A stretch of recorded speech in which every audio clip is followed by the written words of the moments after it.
Welcome, everyone. Welcome to the New Jersey Film Festival Filmmaker Q&A. But today we have actually a very special guest. The subject of a film, When Claude Got Shot, is an amazing documentary by Brad Lichtenstein. And we're hoping Brad will come and join us and he'll pop in. But if not, we have the subject of the documentary, and we'll go into the film in a few seconds. But I just wanted to let you know that the New Jersey Film Festival is celebrating its 40th anniversary. The spring festival will be taking place on select Friday and Saturday and Sunday days for 24 hours. Each screening will be available on their show date for 24 hours. We'll be using Eventive. They'll be streaming the programs. We were hoping to do live shows, but Omicron and COVID have taken over, so we're virtual again. And you can get complete information at our website, which is on the lawn sign behind me, njfilmfest.com. Click on current events, click on that red button. It'll bounce you to our Eventive page. And I'm going to show you guys how to do that at the end of the program. But please welcome Claude Motley and Izzy Bonvini, who was one of the festival jurors. We're going to be picking Claude's brain over the course of the next 20-25 minutes about this dramatic event that took place. I guess I should mention what took place. Claude was, he was in the process of being carjacked, and the perpetrator, a 15-year-old boy, shot him. He survived, has gone through 10 plus surgeries, and the film itself focuses on the trials and tribulations that Claude has gone through, but as well as another person, not only Nathan King, who was the carjacker, but also Victoria Davison, who was the subject of the next attempted carjacking, but she was able to shoot Nathan.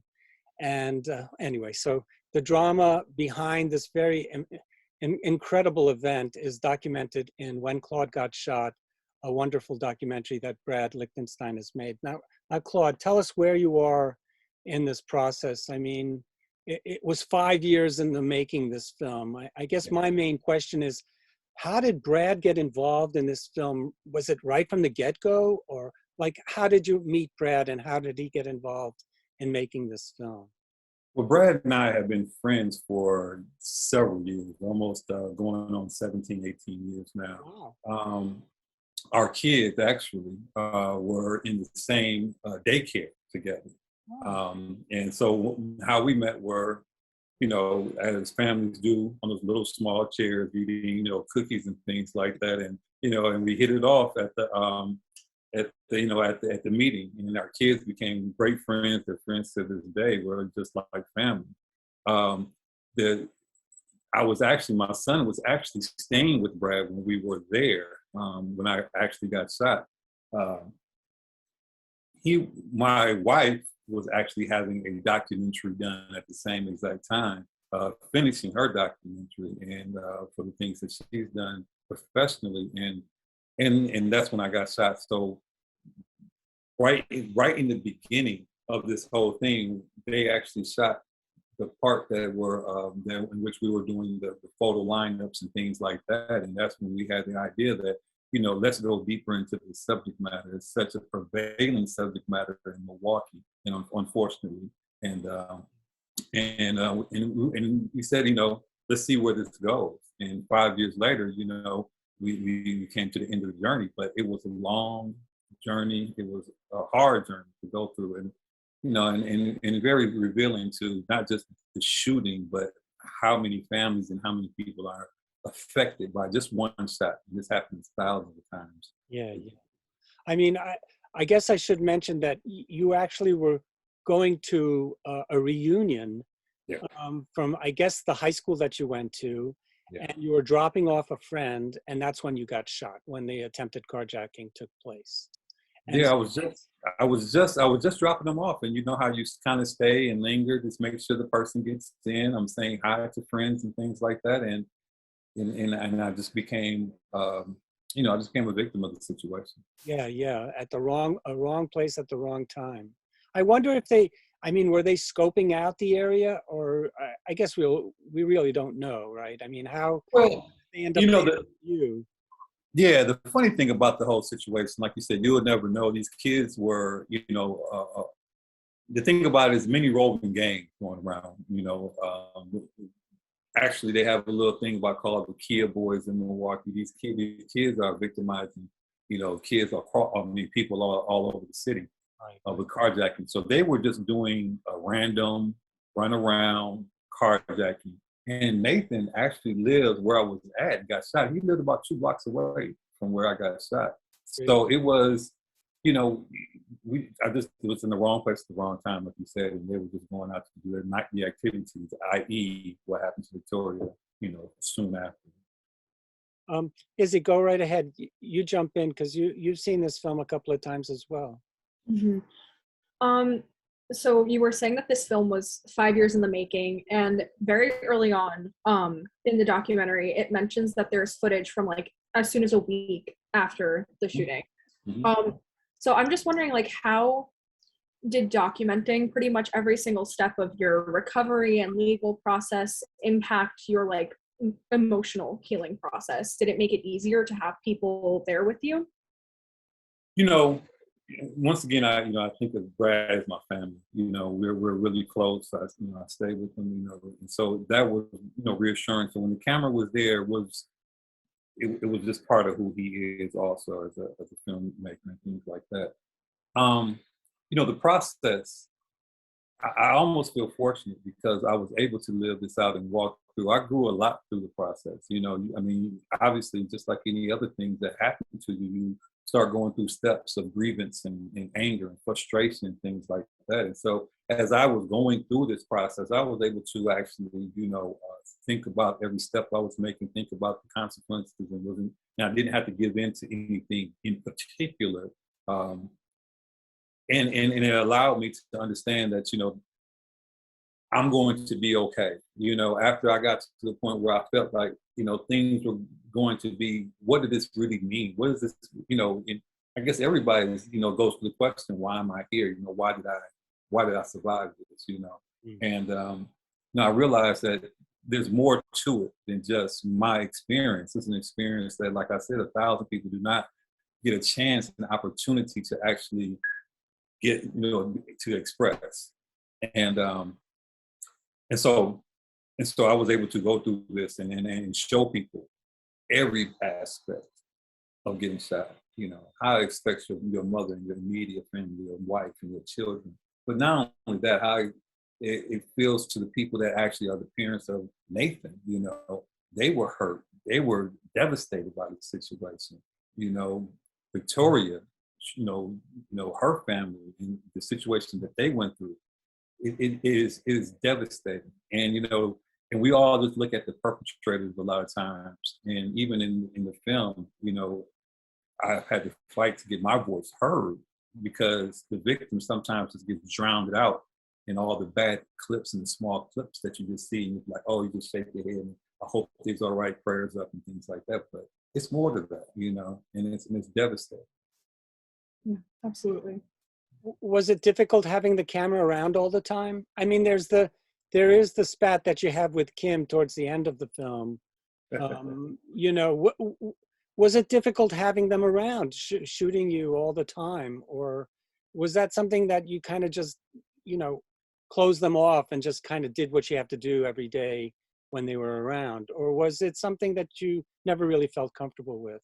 I mean, well, it's difficult. It's hard, because the thing about it is that, it goes back, like I said before, you reenact all those things over again. And 5 years later, you're reenacting and going through your mind exactly what happened. So it becomes a little traumatizing within itself, just by having to relive those things.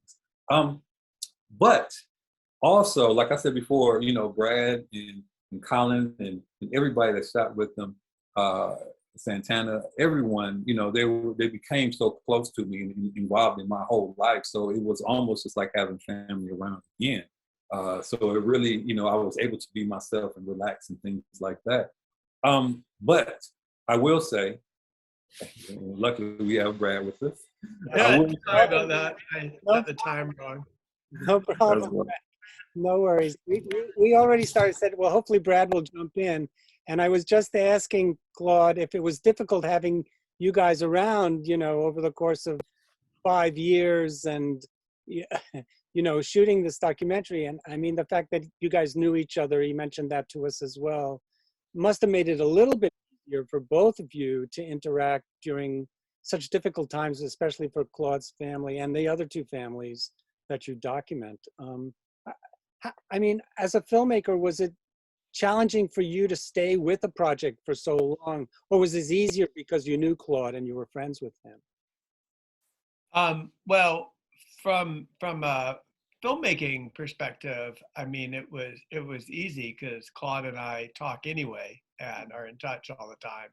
So it was just kind of part of the friendship. And also, there were a lot of times when Claude had procedures that he had to do in Milwaukee. So I could be that person who would take him to the hospital for the procedure and that kind of thing. From a business point of view, it was a challenge. Funding for documentary is always hard, but when films last for 5 or 6 years, it becomes a challenge. But we got really lucky by a stick figure company that came on board about, I don't know, maybe 4 years into the process, and was able to raise some more funds so we could continue and so we could edit. It was really to help us with the edit. I mean, you have Snoop Dogg as an executive producer. That's a wonderful thing.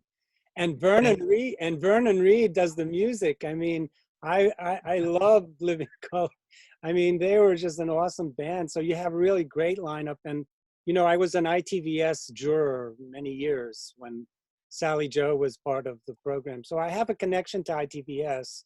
So I was glad that they were on board helping you with some of the funding as well. But ITVS was the first money in. It was Nolan Walker it was his first project that he funded. So we were enormously lucky. And then Vernon and I have been working together since 1999. Wow. He did the music for my film Ghost of Attica, which is 20 years ago now. And we've been working together ever since. Vernon's a very, very special person and friend. That's what I tell my students, that your network is everything. I mean, the money and the networking is everything. Talent is important too, but somehow it seems to be not the most important quotient, I think, especially, well, I think with documentary films, it's a little bit different than feature films. But Izzy, go ahead. Do you have questions for these guys? Izzy is writing a review of your film. She was also a festival juror. And awesome. Hi, Izzy. Hi, nice to meet you. She helped select your film. So she was, everybody, all the judges really thought it was very important to show this film. They scored it very highly. And so thank you. I don't know if you remember, but you guys showed As Goes Janesville. Of course. I was very familiar with your work, and I thought, well, I stay out of the judging process. I'm one vote of 20. So this way, when I know a previous filmmaker, I'll try to, if you're a festival alum, we go out of our way to try to nurture the film because we want to help the filmmaker that we've helped before. But sometimes, I'm just one voice. But this time it was very easy. There were no issues. Everybody really loved the film, and we're moved by Claude's story and the change and the kind of the conflict that exists in Claude's situation, and how he kind of is able to come face to face with Nathan and serve as a father figure. I mean, it's just an amazing story that really needs to be told. So I thank you guys for submitting it. But Izzy, any other questions for these guys? I keep on jumping in. Yeah, go ahead, Izzy. I think kind of getting back to Nathan and his involvement in the film, at what point did you decide to interview his mom and his friends, and what was that process like for both of you from a filmmaking perspective and also just from a personal perspective? You want to go first, Claude? Oh, go ahead. I've been talking. I've been running my mouth. Well, there's a lot to say about that. I mean, from the beginning, I was very interested in getting to know Nathan and his family. I was more interested than Claude for, many, many months, or probably even longer than months, maybe years. And somewhere along the line, Claude, I mean, yeah, I wouldn't ask Claude to be in a scene with Nathan unless it was something that Claude wanted to do. So it was many, many, many years later that Claude felt comfortable with what became the scene that you saw. I had been working on access to Nathan and his family as soon as the court proceedings started, and actually had started to meet the family. I went over to their house, actually had a very emotional experience when I went over there the first time. It was around Christmas time, and I left, and I just became sort of overwhelmed with the void that was in the house because Nathan obviously was in jail. And somewhere during the court proceedings, a thing went down in the courtroom. It was a weird thing, but basically involved someone who was not authorized to take pictures, taking pictures of Claude and of other people in the trial, or not the trial, but in the hearing. And when the judge and the you don't say bailiff, I forget what you say, court officer, I guess, called her out, she pointed to me and said she was doing it as backup for me, which I, really didn't know this person all that well in the first place, and she definitely wasn't working with me. But when that happened, Nathan's family sort of withdrew, and it took a long, long time to try to win their trust back. And when we did that interview, that was Regina basically said to us, I'll do one interview. So it can go as long as you want, but just once, because she did not want to relive it. And I think that interview went on for about 4.5 hours. It was a very long interview. She actually had a friend just off screen who was holding her hand just to give her support. And, the whole story, I mean, for Claude, for Nathan, it's for Scott, it's an intense story for everybody. I'm just grateful everybody said yes to sharing at least parts of it. Yeah, I mean, the thing about it, I'll just real quick, I just wanted to say, it's not a natural process, in at all, and, it's very hard. It's very hard to get into a situation of being vulnerable like that at a vulnerable time, and to show the world, and especially the way, things have been portrayed, and how fearful she might have been to portray her son in a certain light, especially coming out of Milwaukee. You talked about this is a very bad place for young Black men to succeed, coming out of. So, the thing about it is that, I, of course, I had, like I told you, I was going through the steps. So when you talk about the years that it took, that time was very necessary for me to get my head together, to actually sit down with him, because, I'm angry also, and like you said, the whole going through that process was very difficult.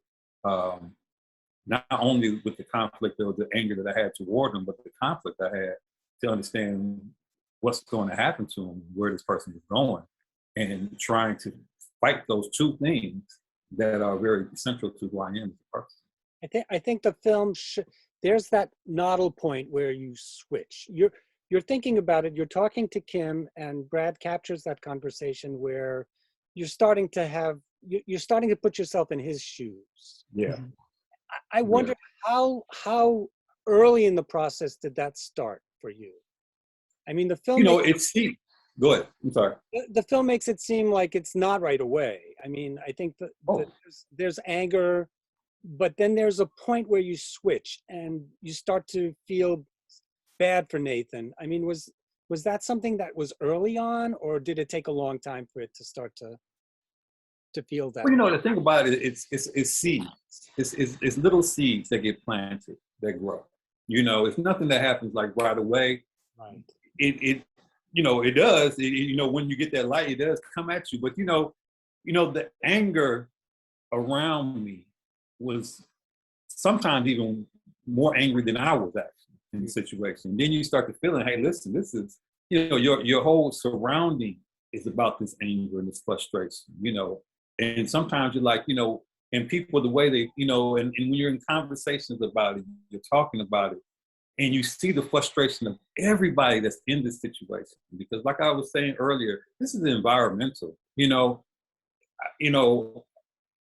for me being shot, it's probably, it almost, one of the examples I give is that, oftentimes a lot of people were like, I'm sorry for you. I feel bad, because they've known so many people to get shot and they just kind of file it away.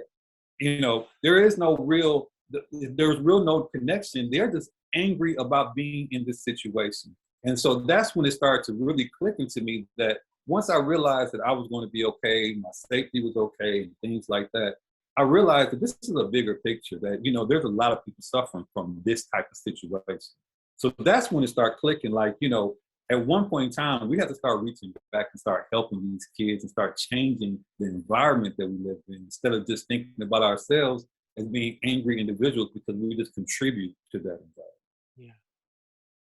I think if I can add, one of those seeds that Claude is talking about is you see it early in the film when he goes back to the scene of the crime with Kim. And one of the concerns that comes out is that he doesn't want to name the wrong kid. And I think that sort of, innate sense of fairness that is just how Claude is built could be construed as one of the first steps towards, ultimately wanting to sit down with him. Yeah, I mean, it's just so fascinating because it's a film, a lot of documentary films are really unbiased, or I should say extremely biased. And they show you one perspective, but this one really goes out of its way to give you a kind of 360 around this event, which I think is very atypical. And kudos to you, Brad, for doing that, because it seems to be something that's not really out there as much as it should be. But I also figured that Claude had to go through so many different levels, more so than anybody else. I must say Nathan also has to deal with being paralyzed, but at the same time, you could have been killed, right, Claude? You could have been killed. You had multiple surgeries. I don't know how many you're up to now. I mean, in the movie, it's 10 plus, right? Yeah, it is. And then you're torn between justice and compassion. And then there's the financial disaster that, as I'm watching this, my wife and I are, she wants to take a leave. We're both academics, and if you take a leave, then you have no health insurance if you take an unpaid leave. So, we'll do Obamacare. And then listening to, well, the insurance companies may not take you on if you have pre-existing conditions. Well, I have asthma, all these other pre-existing conditions. And it made me think about my own life. So I think this film also serves as a mirror for everybody else out there, because you have to deal with insurance will not cover you for all of these hundreds of thousands of dollars for these surgeries. So that also was a very eye-opening thing for me. And I thought that, coupled with the fact that we're getting inside your life for this time period, it's an amazing documentary. But I turn it over to my colleague. Well, she's on this side. Go right ahead. Yeah, I mean, just the entire story, as Al was kind of just saying, is just really impactful. And I really don't think I've seen very many documentaries that, there's very clearly a victim and a perpetrator in this story, but I don't think I've really ever seen anyone put the perpetrator in our field of view in a compassionate way. So I really commend you for that. I'm kind of just left wondering, like, this was a 5-year process. You guys are clearly close friends. Just how did you, decide together that, like, making a film about everything that went into, the incident after it was already done? How did you decide that that was the right path to take? And, like, how early did you have that conversation? The thing about it is, after I got shot, I stayed with Brad. So, what you're saying, the shooting started a week. I mean, he was there. Like I said, when I got shot, he had to take my son to my sister to go to the hospital to come see me and things like that. So, I mean, the thing about it, Brad was in it from the actual moment it happened. So, and I told you my wife was going through a documentary. And so, and once again, we talk about the seeds being planted, and and like I said, Brad had a vision to say, hey, listen, let's see where this goes. And, I was open to it because I was open to frustration. I don't know. I don't know if it's in the movie, but I got on the news right away. I'm right out of surgery, and I was swollen, still from surgery and things like that, because I was so frustrated by what happened and angry, and sad for the city that I grew up in.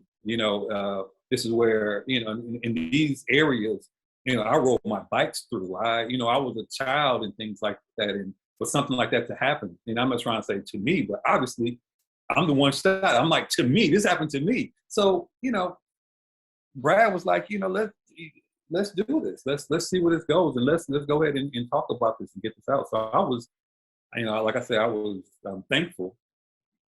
But Brad, I don't know what Brad thought about. I don't know how that came into it. Well, there were cameras around already because, I don't remember how many days it was after Claude was home at our house that Shannon, the police detective, came and talked to him and Kim.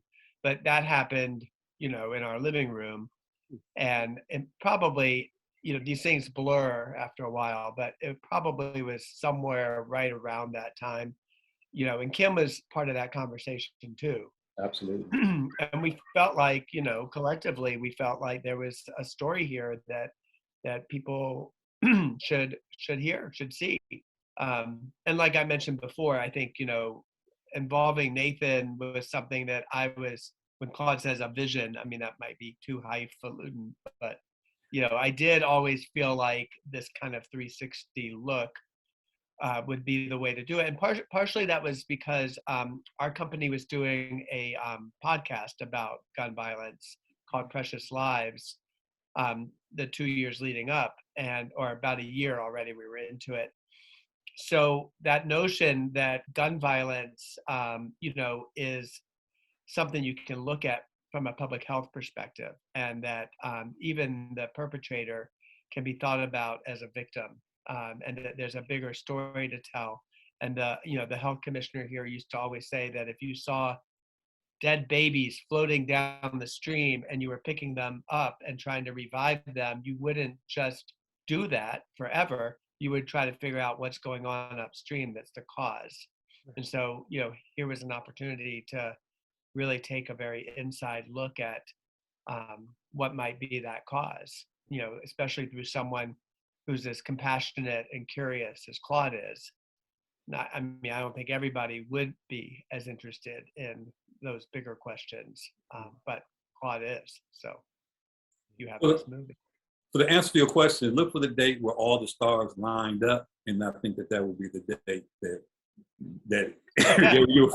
you'll find that everything came together. Well, Claude, you were in the wrong place at the wrong time, and it seems as if Brad was in the right place at the right time. And he was also, I don't know if it was a collaboration in terms of deciding this.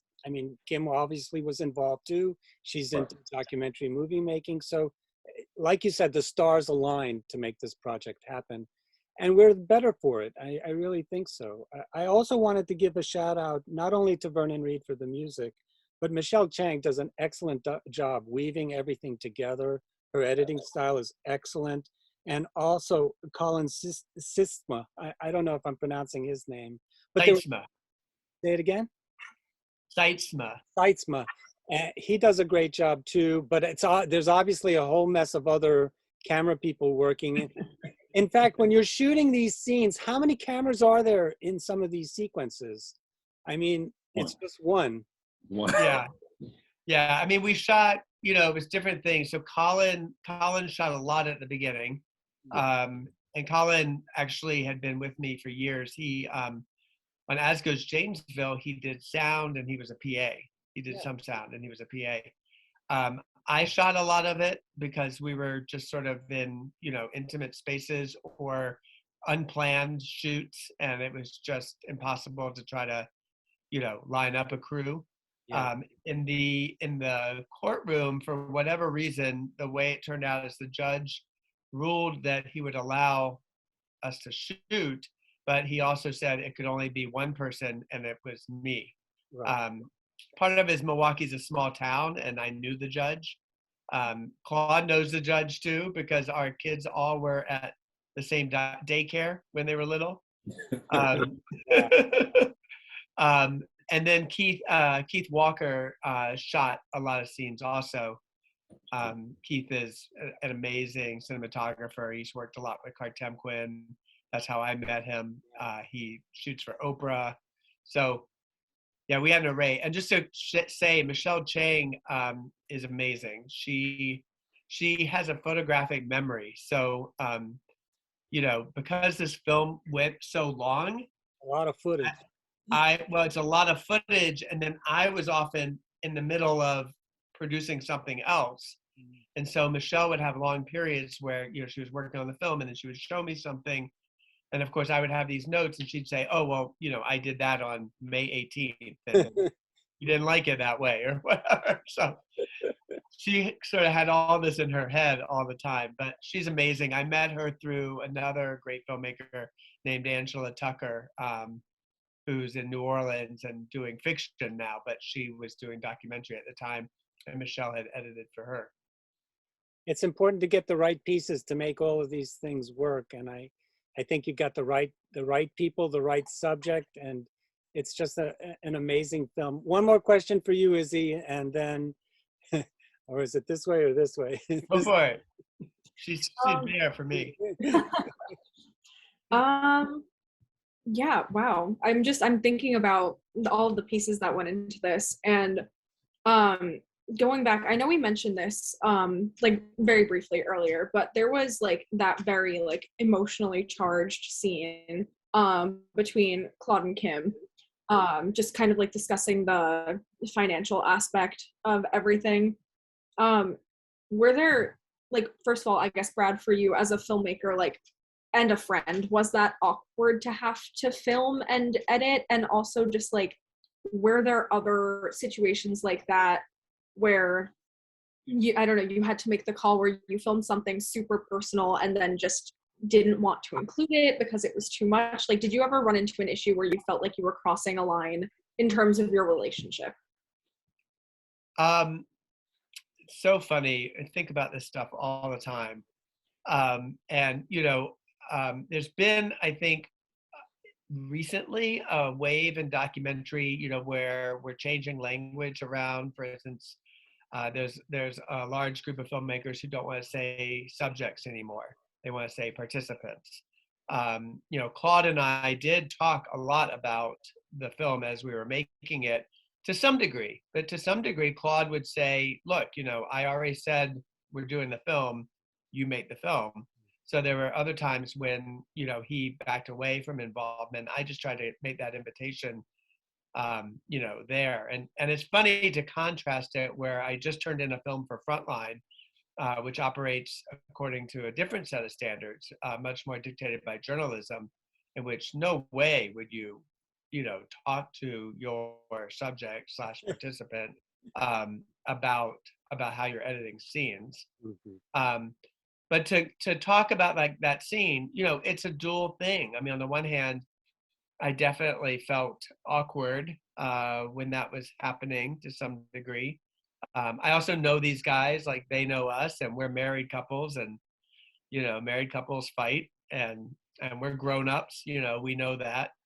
That was yet another cinematographer in the mix that day. That was Rex Miller, who happens to live in North Carolina.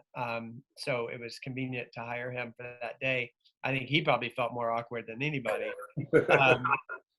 But we left in the part of the scene intentionally when Claude asked us to turn off, because we want the audience to know that we were asked to turn off and we turned off, and we were allowed to turn back on and we turned on. I think that's just a little bit of transparency and storytelling. But the other thing is, I mean, and I think this point of view is maybe less popular than it was in the past, but my feeling is that, you know, if you're a filmmaker, you have to think of yourself as a professional. And, you know, what a professional needs to do in these situations is both make sure that they are in a place of permission, which is not just a piece of paper, but it's a relationship, and then get the scenes. I mean, we edit, and so that's the opportunity to then talk about it. But if you don't have the scene, there's nothing to talk about. And I don't think everybody agrees with me, and I'm, you know, trying to think about you know, recent examples where maybe the right decision is just not to film a scene in the first place.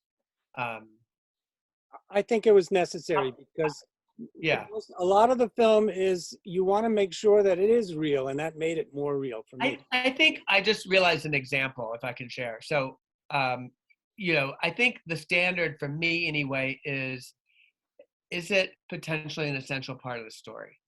So I'll give you an example. Years ago, I made this film, Almost Home, and there was a thing that went down, which I'm not going to say what went down, but this thing went down. I had footage of it, and it could have been very damning for the nursing home that allowed us access. And the question was, you know, is it part of the story we're telling? Mm-hmm.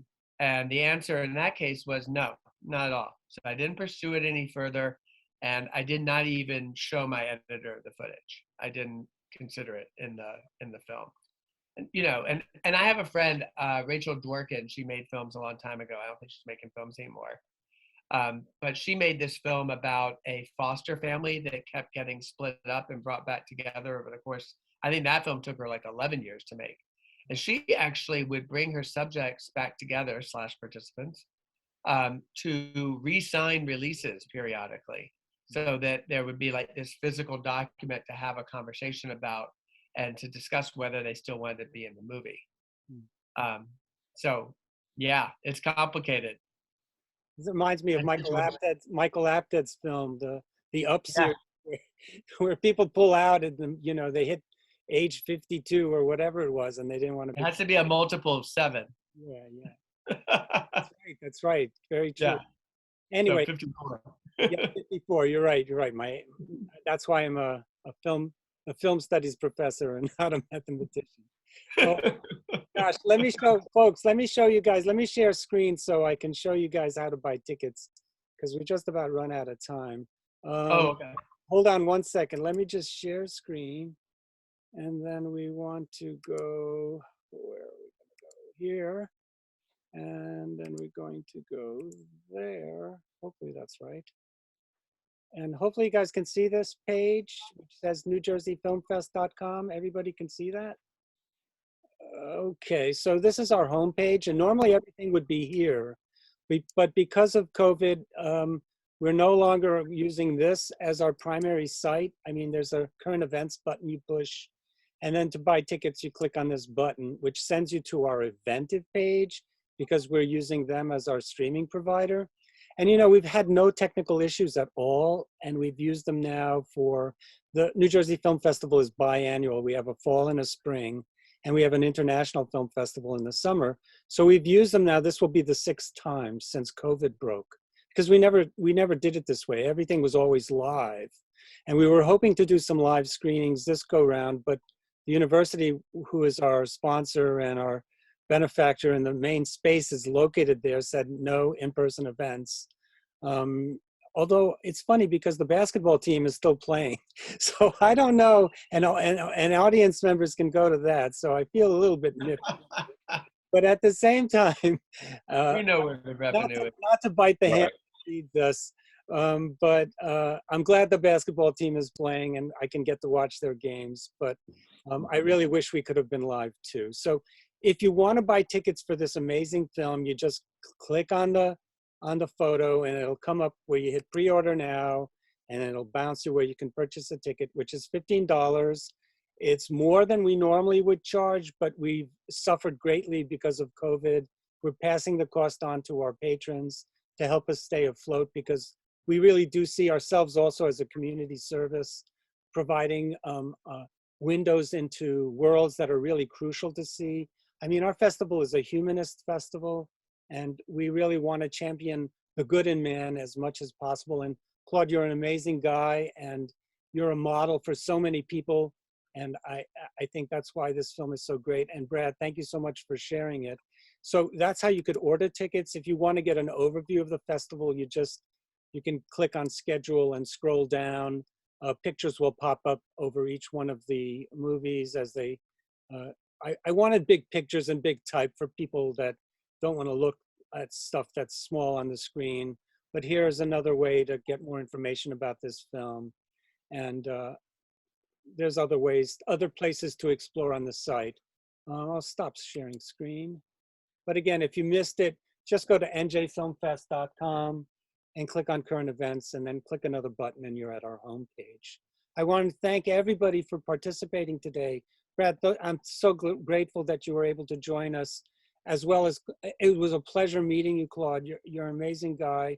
And Izzy, as always, one of our best writers and questioners. I guess I can't even talk today. I'm so overwhelmed by this interview. Thanks so much, guys. It was a pleasure meeting you, and wish you the best of luck. Thank you so much. Thanks, both of you. Thank you too. Thank you.